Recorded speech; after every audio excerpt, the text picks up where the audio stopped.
when you're doing that and then you're like telling the SEC to pause investigations into crypto companies, it's like, what is the goal here, right? Are we trying to make it easier to make money and like who cares who's going to lose money because of that?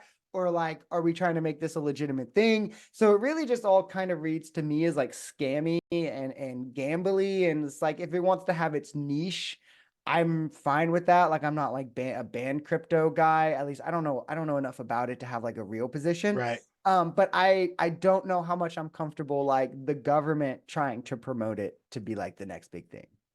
Yeah, and I'm more when I'm saying like I'm kind of down with it, it's more like obviously like the bigger like Bitcoin, Ethereum. I'm not talking about again Haktua coin or Trump coin or any of like I'm not jazzed about the idea that like anybody can just like I can make a Schwa coin.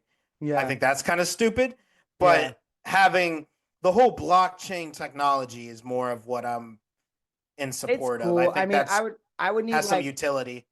I would want there to be really high tax rates on it. You know, it's like my same opinion, I guess probably would probably be close to like my opinion on the stock market, where I think it would probably work more as like a tool for wealth hoarding and to make like income inequality even more wide than it is already.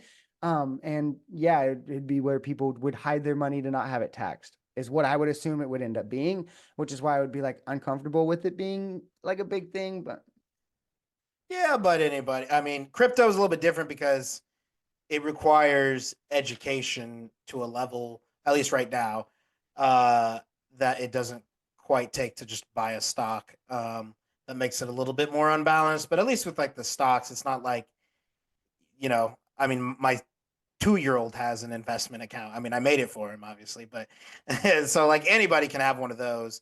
But obviously, with Bitcoin and the blockchain, you kind of like I barely even know what those words mean, yeah. and I've owned Bitcoin and I barely know what the blockchain is. Like I have an idea of what it is and how it works, but Yeah. they See, talk I about just because Bitcoin mining, and it's like okay, you I lost know me. that like the big thing is there's like a finite Yeah, amount of resources. coins, Yeah, which I think, if anything, to me would make me think it would be even easier for wealth hoarding to happen with crypto. Because like with stocks, where that's not even the case, we see like I think it's like 93, 94% of the stock market's wealth is held by the top 1 or 2%.